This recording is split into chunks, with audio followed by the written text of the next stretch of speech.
Ladies and gentlemen, welcome to my NFL pre-draft power rankings. I figured since I'm not doing a mock draft before the draft because I don't watch college football, we could do this instead to kind of fill the void. Also random, but I don't think I ever shared it with you guys. I ran into Everson Griffin like a week ago while I was eating breakfast. It was awesome. I don't think I've ever just casually walked into an NFL player in a restaurant before. Anyway, couple of plugs as always. Don't forget to use code Wyatt's World on Waggle, G Fuel, or Prize Picks. By using my code on Waggle or G Fuel, you'll save a discount on any of their products. By using it at sign up on Prize Picks, you're gonna guarantee yourself to win a free $50 with your first $5 entry. That's all I got for plugs though. Let's get into my pre-draft power rankings.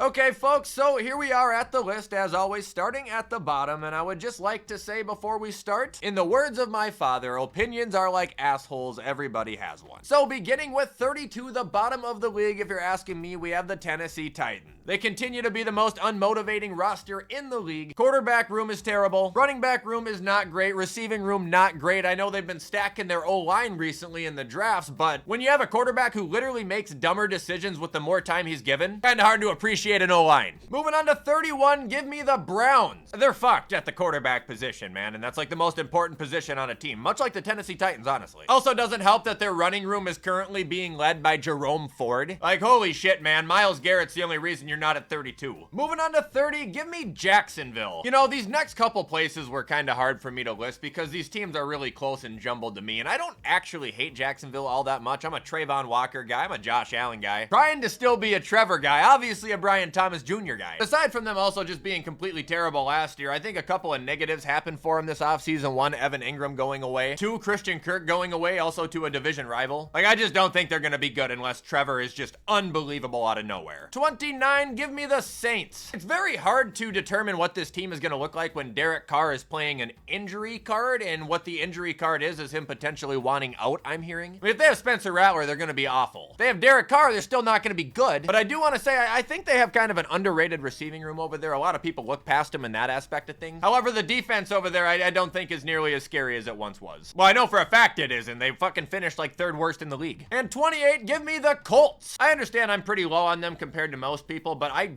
don't love their offense. Obviously, I've been very vocal on my non-support of Anthony Richardson. I think he's horrible. Them losing two of their O-linemen, one to Minnesota, Will Fries, I mean, that's gonna hurt them. But if they have Jonathan Taylor, they should still be able to at least, you know, score a touchdown a game.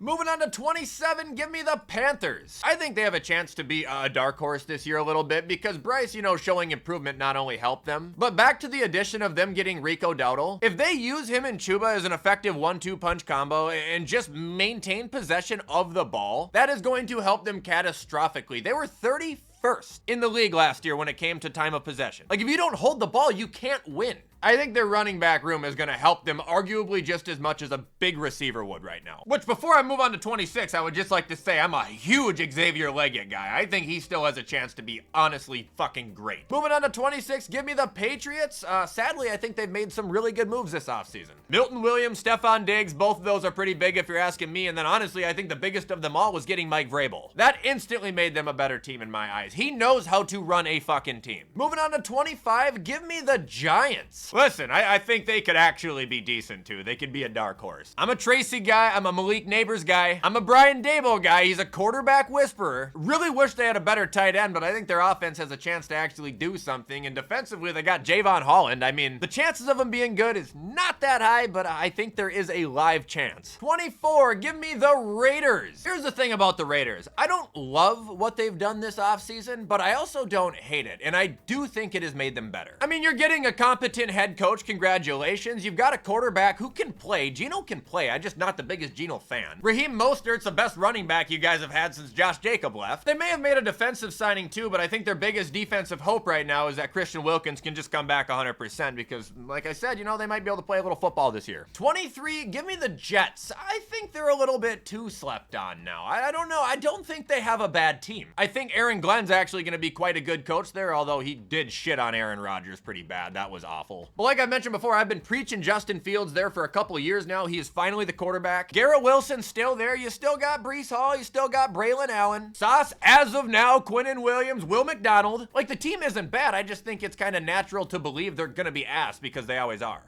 22, give me Dallas. Probably the lowest I've put them in quite some time, honestly. I'm normally pretty high on Dallas, but I think this year is gonna be kind of eye-opening for Jerry that he needs to probably just get the fuck out of there. I know I give him shit for Javonte Williams all the time, but like genuinely, every offseason, they don't do anything to improve their team. For one, I think Jerry hired a clown of a coach, and for two, he's just constantly under the belief that if everybody's healthy at the same time, that's all they're gonna need. I know I've said that before too, but like seriously, they're fucking stupid over there. 21, give me the 49ers, another team that's probably the lowest I've had them in 4 years. But if I have to be honest, it's pretty hard to keep them any higher than this right now. They had a huge collapse last year. Obviously, injuries didn't help, but now they've lost Debo for good, which I don't actually think is gonna hurt them. Lost Javon Hargrave, lost Dre Greenlaw, lost Jordan Mason, lost Travarius Ward, lost Talanoa Hufanga. Like, I think they literally have lost their bearings. Not that Jordan Mason's a bearing, but he's a really good backup to have for a running back who hasn't been looking too hot lately. 20, give me the Cardinals. I think they have a fighting chance. I mean, they weren't that bad last year. I really like the Josh Sweat acquisition, and honestly, if Marvin Harrison can just, like, be good, they're a 10-win team. Moving on to 19, give me the Dolphins. Look, as of right now, they still have Jalen Ramsey and Tyreek Hill. As of right now, they're still a talented team. Can't say I love the offseason acquisition of Alexander Madison, but Zach Wilson will be a decent backup. Obviously, losing Javon's gonna hurt them, but I don't think they're that terrible. Moving on to 18, give me Chicago. Look, I'm not drinking the Kool-Aid. I'm just being honest. I think Ben Johnson is going to help them catastrophically, as well as them beefing their O-line, as well as adding Grady Jarrett and then a couple of no-name receivers, but they still have a whole draft ahead of them. If I was a Chicago Bear fan right now, I would be carefully optimistic. Moving on to 17, give me Atlanta. I want to like them more, but I don't right now. I don't think Penix has proven himself yet. Even though I do think they have a sticky secondary, their defense is not that fantastic. They do have Bijan Robinson, who I think is one of the best players in the league, and Drake London, who has potential to be one of the best receivers in the league. But unfortunately, like I've mentioned before, I'm pretty much entirely out on Kyle Pitts at this point. Like, shit or get off the pot, buddy. Quit blaming your fucking quarterbacks and get open.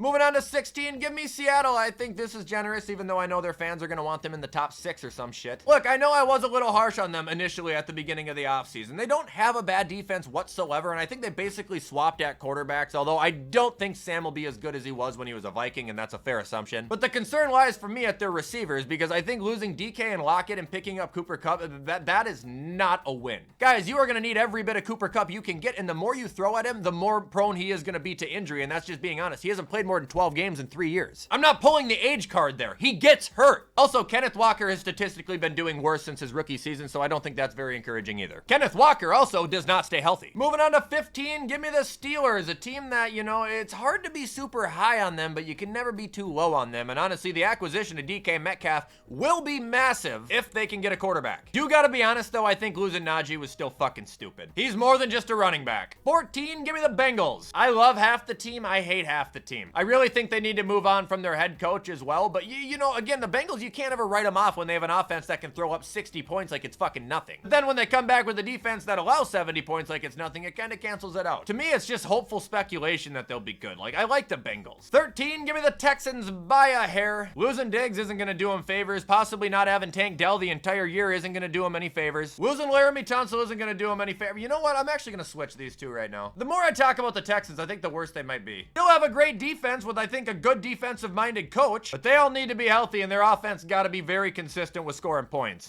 Moving on to 12, give me the Chargers, a team that I already thought was pretty good, but a team that I now think is going to be even better because I think that they have a phenomenal coach there who knows how to get the best out of every player, but I also think they made 2 very underrated signings this offseason. One of them is Najee Harris. Jim's about to give him the best year of his career, and also Mekhi Becton. He's been flying under the radar ever since he got hurt a ton when he was drafted, dude. He's been playing 15, 16 games a season the last 2, and I think getting him on the same line as Joe Alt, that's going to be be a problem. Could be wrong, of course. Moving on to 11, give me Green Bay. I can't say I'm super motivated by their offseason. They got McCole Hardman, and I guess they did go out and get Aaron Banks, another guy that San Francisco's fucking lost now. But it's more so just the premise that Green Bay is just never a bad team. They have very good bones. Defense is solid. Quarterback is, I think, good and yet still getting better. Running back is great. Receiving room, you know, that's kind of the flaw there because they're fine, but we've seen how far fine receivers can get them. That's the one thing I think that they really just can't ever seem to get right since Davante Adams has left. Number 10, give me the Bucks. I am very high on the Buccaneers because I just like their offense so much. I do think getting Hassan Reddick will be good if the guy is just not a toxic douche, but I'm obsessed with the whole Baker Mayfield, Mike Evans, Bucky Irving, Chris Godwin tandem there. And honestly, shout out to Rachaad White too. He's not bad. Bucky Irving is just flat out better. I do think though, as long as, you know, that tandem is there, as long as that offense is there, they're gonna be a division winner. 9, give me the Vikings. Even if JJ McCarthy is mid, just complete